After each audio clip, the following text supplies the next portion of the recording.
In a bid to elevate the widespread suffering and hunger across the nation, the federal government has disbursed approximately 570 billion naira to all states to bolster livelihood support for their citizens. President Bola Tinubu announced this during a national address on Sunday, highlighting a significant reduction in Nigeria's debt burden.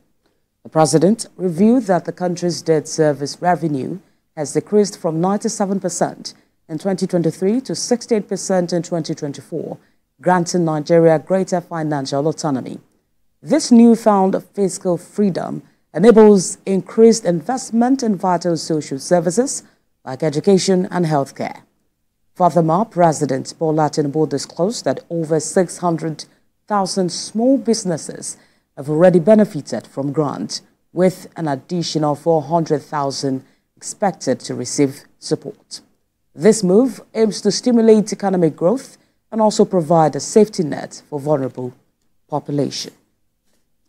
Joining us live via Zoom from Abuja is a public finance analyst, Olusegun Elemo, who will provide expert insight into the government's relief package and its potential implication on the nation's economy. Good morning. Thank you for joining us on TVC Breakfast. Good morning. Thank you for having me. All right. We run a federal system of government which to an extent gives state government itself a level of, independence. And this is not the first time that there have been concerns about taking the attention away from the center to the state government. But let's bring it back to the president's speech on Sunday about the release of about 570 billion, which has elicited a lot of concerns about where these monies will be channeled to. You're a public finance analyst. I'm sure you will have a response to that. Yeah, thank you very much. And just to say that the president's speech would really have been needless without a protest. And that enables me to a little bit comment on the protest that has happened since the 1st of August.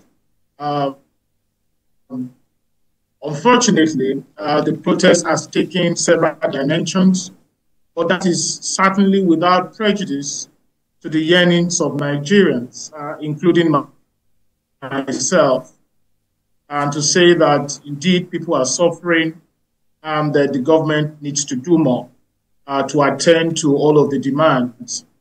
But like I said, the protest has taken several dimensions. There is the economic aspect of the protest, which is very legitimate, and there is the political aspects of the protest. I would not bother myself to comment on the political aspect of the protest and just limit the conversation to the economics of the protest. Indeed, like the president said in his speech, that 570 billion, have been provided as grants to states.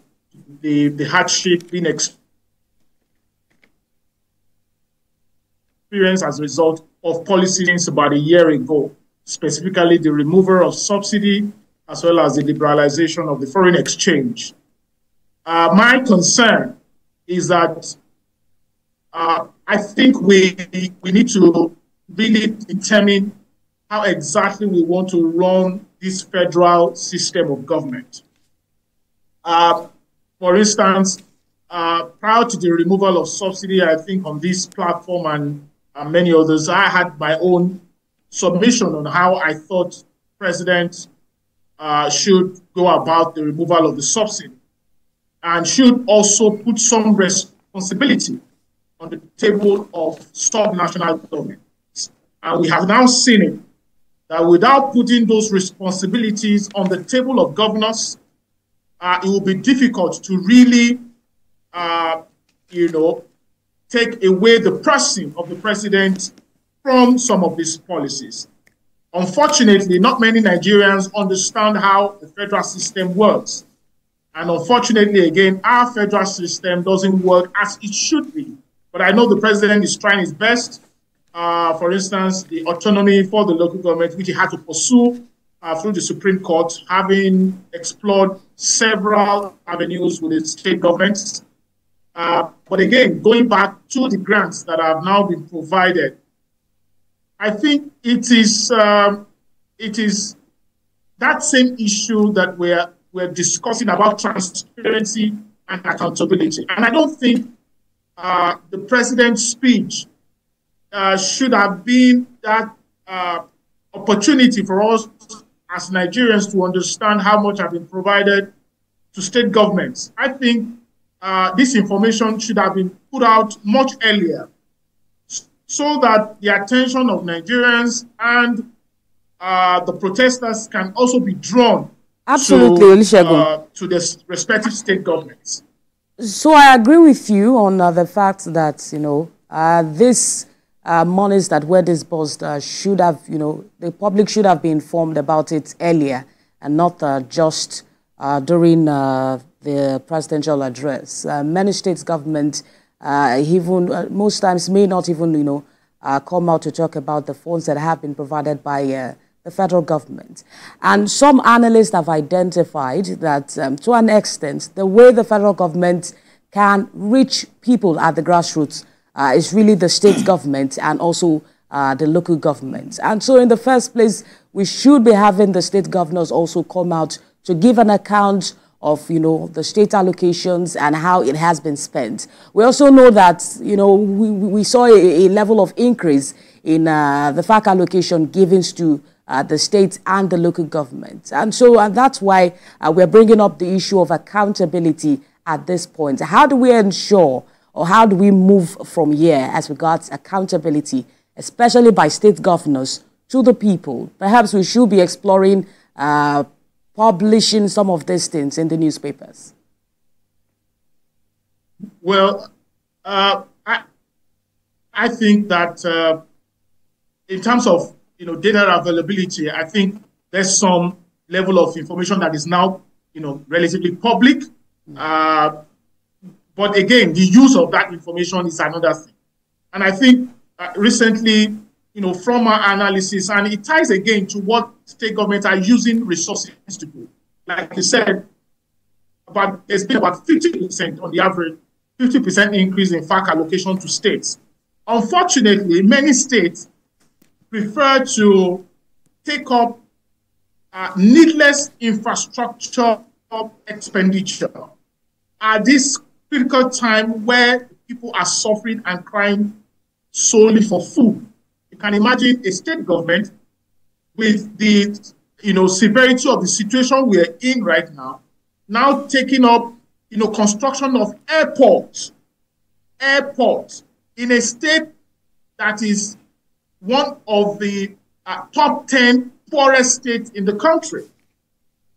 There are about 10 states in 2022, including Sokoto, Bayelsa, Gombe, Jigawa, and a few others, that had a revenue of 1.5 trillion the whole of 2022.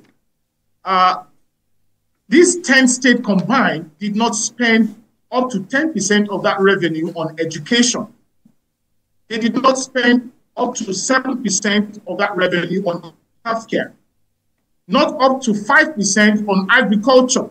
With the scarcity of food that we have, with the issue about people not going back to farm and the kind of farming that we practice in Nigeria, you would expect that much of the revenue will go to cushioning, the impact the economic impacts that people are currently feeling, including investments in education, investment in healthcare, investment in agriculture, in water, and in transportation. That's why I think that we need to put everything on the table. And the truth is, not every citizen will have the opportunity of engaging their respective state governments or state governors regarding the allocations that come from the federal government. But I know that if civil society, if organized labor, if pressure groups have access to this information in good time, then they will be able to make use of it. But by and large, is that there needs to be more responsibility on the table of state governors. I mean, certainly they cannot absolve themselves from the situation that is currently happening in the country. I mean, I saw, in one of the early days of the protest, in which the protesters approached one of the governors in the South region, and he said that he would transmit their demands. I mean, you can imagine, he would transmit their demands to the appropriate quarters. I wonder what that means, really. What is the appropriate quarters? If not the governor, if not the state government, you want to push everything to the president. And again, is that perhaps at this point, the president would need to count his coins and know which one to take forward from here. There are some issues that need to certainly move from the exclusive legislative list to the concurrent list, so that the governors can, again, take responsibility. And one of those issues is the issue of energy, and tying again to this issue of petroleum. Perhaps we need to move this issue away from the exclusive list and bring it to the concurrent list, so that, for instance, if Lagos State has enough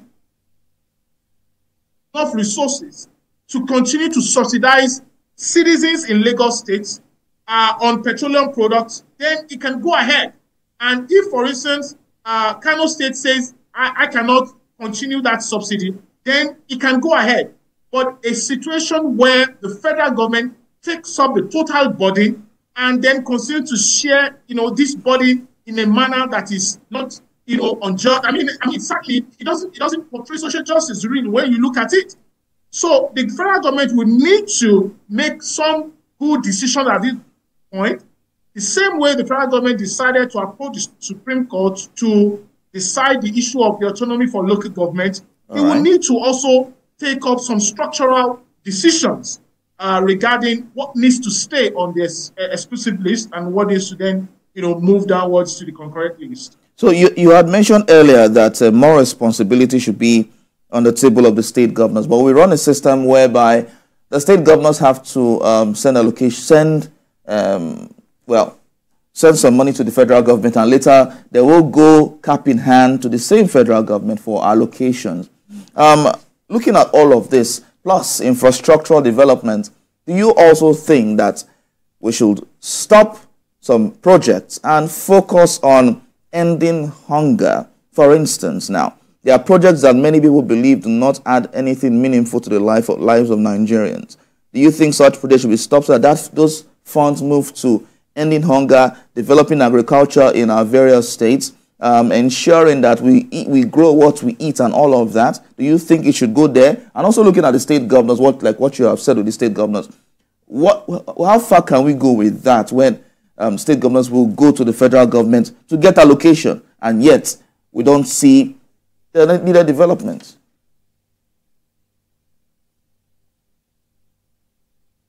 Yeah, thank you. Regarding the issue of allocations and all that, I think it bears repetition here and greater emphasis that there will be increased even agitation for resource control. And that has been with us. And that's why I said the kind of federal system that we run is stunted. If we really want to, devolve power, we cannot devolve power without, the issue of resource control. And the president, like I said, we need to really take up this decision. And I understand the need to sort of balance issues across different states.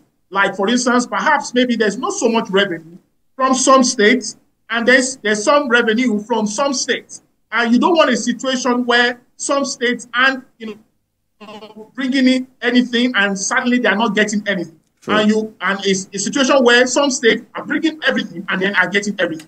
Those are the issues that the federal government is trying to balance, but we need to make our choices. And that is what will then put this responsibility on the tables of the state governments and subnational entities. Now, again, to the issue about investment in critical sector, I've mentioned this is not the time to build airports. I mean, it's just insensitive. How do you take up construction of airports at a time where people are hungry, at a time where there is no, where the quality of education that you are providing is poor, at a time where the health infrastructure is in comatose, at a time where people can not even go to farm and produce food? But if we are building, if we have to build airports, it's going to overall affect the state's economy. Absolutely, that is the point. That's the point. I mean, if you are one of the 10 poorest states in the country, and at this time where inflation is at where it is, where unemployment is at where it is, and then you take up construction of airport, does that make sense to you as a state governor? So that's the issue we're talking about, that the state governors will need to be a little bit more sensitive to the needs of the people. And this protest that we're seeing, yes, I understand that the president set policy agenda, macroeconomic policy agenda, for the country. And like I said, the president will need to count his coins at this point to know, yes, I want to stay with macroeconomic policies. But then again, I want to put greater responsibility on the table of the state government. Now, the state government will need, and the governors in particular, let's not miss words here, the governors will need, to do what is needful, at this point, in attending to the needs of the people. The people are in the state, they're in the localities, and they will need to attend to those units. All right. So, I agree with you on that. If you listened to the president's speech, it was quite instructive in the sense that he acknowledged responsibility and said that, the bulk of the work is on his table. We need you to, talk to us about how worrisome this is in the sense that, just recently, we know that the World Bank, the federal government also got a loan of about $750 million from the World Bank. This came as a COVID-19 action recovery and economic stimulus plan, which is a credit facility and which is to be disbursed or has been disbursed to state governors. And so perhaps this is the time where we need to, cry out and hold on to state governors. Because if these monies are not utilized properly, Nigerians will have to pay for this. Absolutely. Again, it's still this feeding bottle mentality, that state governors, sometimes they throw their hands in the air and they say they are helpless, they can't do anything, and the federal government should come to their aid, and the federal government will go borrowing, giving to state as grants. A case in point is the SIFTAS program that just ended recently, in which $1.5 billion, was taken as loan from the World Bank and given to state as grants. I don't see anything that has been done with that money, other than paying salaries and undertaking overheads. I don't see much that has been done. I mean, if you have invested $1.5 billion in 36 states, you expect health infrastructure to have improved. You expect education to have improved. Many of these state governors cannot even send their children to public schools in their state. In fact, not even private schools in Nigeria. They take their children abroad. They can't access healthcare locally here. They go abroad. I mean, we've seen recently how many people have passed out from attending medical facilities abroad. We need to exactly tell ourselves, where do we want to go as a country? And what do we want to be known for as a country? We can't put everything on the table of the president. The president, as the head of the federal government, has his responsibility cut out for him. And he should be held to account on those responsibilities. But as governors, you are not just dummies in those states who are there to provide public good. And you have some appreciable amount of resources to do that. To what extent are you doing that? So let's be fair. Let's be fair to the people. Shegun, if you can hear me, let's also be fair to the state governors. Let's not forget that some of the state governors also brought up some initiatives, loans to farmers at the state level, and also brought in palliatives. Perhaps, the corruption factor is still playing out here, where resources that are meant for everyone in the state doesn't reach most of the people or all persons within the state. Let's take the palliative, for example. A lot of persons got these palliatives. You would agree with me, but it probably did not go round, and that's where the issue may have come from. Palliative is not the solution. Again, that's what the president said. We cannot continue to use this kind of approach to solve structural problems. If you give palliatives, and that's the problem we're having, you give palliatives and you have a situation where it doesn't go round. Then you keep going round and round in cycles like that. No, you need to produce food in large quantity such that you can flood the market with those food items and bring the price of commodities down. Those are structural issues. You need to attend to the issue of transportation, where people are paying exorbitant rates for, to transport themselves from one point to the other. Those are structural issues that cannot be solved by palliatives. You need to address the issue of poor education and out-of-school children, in which we are seeing the effects right now. Those are structural issues that cannot be solved by palliatives. So those are the issues that we're talking about, that we have structural problems that need to be attended to, and the idea that we are giving palliatives to party members and known faces cannot solve the problem that we are in. We will always come back to the issue of where, the palliatives is not going round, and it's not going round, and it's not going round. Those are not the, rhetorics that Nigerians want to listen to. They want to be able to independently go to the open market, buy food products at cheaper rates. They want to be able to go to health centers and health facilities in their localities and have access to medical health, health care. They want to be able to send their children to public schools and be sure that they will have access to quality education. Those are structural problems that cannot be solved by palliatives. Okay, but in the long run, in the short run rather, because this seems to be a long-term situation. In the short run, short and medium term, what can the government do to reduce food prices, to crash prices of drugs and all of that, to overall make the economy have, make the citizens see a semblance of hope in the economy? What the state governors, in collaboration with the federal government, needs to do right away is to subsidize food products. If you have taken away subsidy from petroleum products, then go ahead and put it in food. It's very simple. It's not. There's no rocket science to this. If it will take you importing food items temporarily,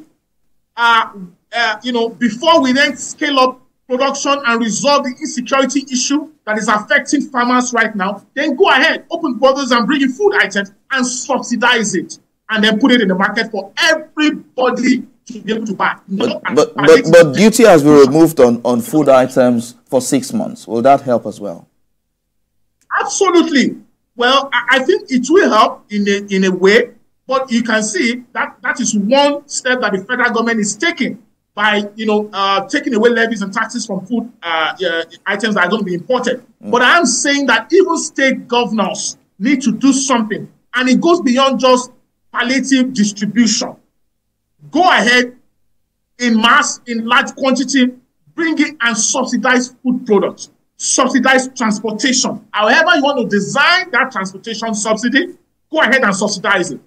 However you want to design healthcare subsidy, go ahead. If you have removed subsidy from petroleum products, which is one product that affects almost every aspect of human life in Nigeria, then you need to take that money that has been saved from that, put it in critical sectors like agriculture, like healthcare, like education. And while we are looking at temporary measures, we need to address the structural issue that will then provide the long-term solutions. All right. So the good thing about this is that, to an extent, Nigeria has been able to reduce the debt burden. The debt service has declined from about 97% that we had in 2023 to 68%, which is a remarkable move. But let's talk about a future where state governors do not really have to rely on the center. I believe some of the states should be able to, generate revenue from within and not having to go to the center to get allocation and all. So some states are even, quite larger than some countries that we know in the world and should be able to generate revenue. Is that possible? Do you foresee that at any time in Nigeria? You see, this issue that state government should be able to generate revenue, there are two sides of the coin there. The revenue that is accruing to the federal government. Okay. Have we asked ourselves, where is that revenue coming from? Who owns that revenue? Truly. So when you say state governments should generate revenue, state governments are actually generating revenue. Unfortunately, it is the federal government that is collecting that revenue. That's what I'm saying, that the federal government will need to rethink this federal system. We need to rethink this federal system. Let the revenue stay at where it is coming from. And now that we have local government and autonomy, the local government will now also be talking about resource control. Because when you talk about oil well, for instance, the oil well is it is located in a community.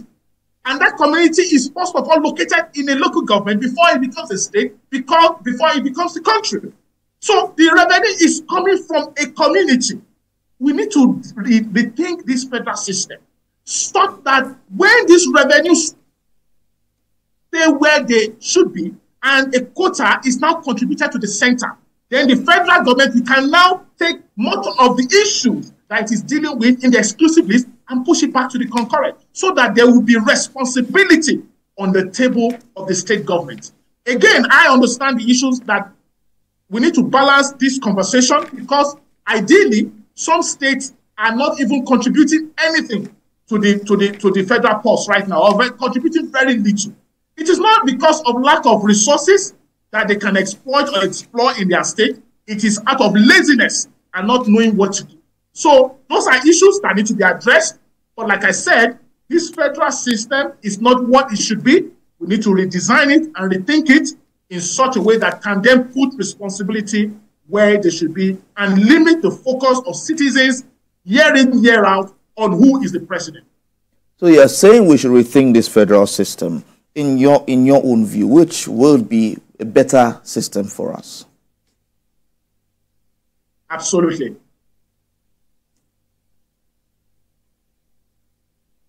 Go ahead. Well, I've said it.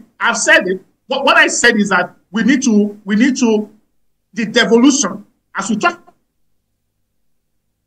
about devolution of powers, we need to also address the resource control issue. Those are two conversations that go hand in hand. You cannot devolve power to someone who is not controlling his resources. And those are issues that those are two structural issues that need to be resolved in addressing the current, federal system that we practice as a country.